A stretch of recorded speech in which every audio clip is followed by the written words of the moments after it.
আসসালামু আলাইকুম। সবাই কেমন আছেন? আশা করি অনেক ভালো আছেন। আমি আলহামদুলিল্লাহ আপনাদের দোয়ায়ও ভালোবাসায় ভালো আছি। তো আজকে আমি রান্না করছি চিংড়ি মাছ দিয়ে পালং শাকের চচ্চড়ি। এই তরকারিটা আমার খেতে ভীষণ ভালো লাগে। আপনারা এভাবে রান্না করে খেয়ে দেখবেন, অনেক মজা লাগে। আসলে রান্না করতে তো সবাই জানে, এটা দেখানো বা শেখানোর কিছু নেই। সবার রান্নায় আমার কাছে মনে হয় ভালো লাগে, তবে এক একটা জনের এক এক রকমের স্বাদ আছে। তো এটা খেয়ে দেখতে পারেন, বেশ ভালো লাগে। আর এটা ভীষণ একটা আমার পছন্দের তরকারি, তো আপনাদের সাথে একটু শেয়ার করলাম। দেখতেই পেলেন মশলাপাতি কী দিলাম।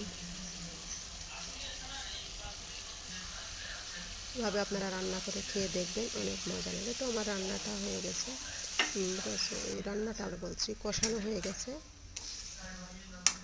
ঝোলের জন্য পানি দিয়ে দিলাম, পানিটা শুকায় আসছে। এটা আমার রান্না শেষ। এটা হচ্ছে পালং শাকের চচ্চড়ি।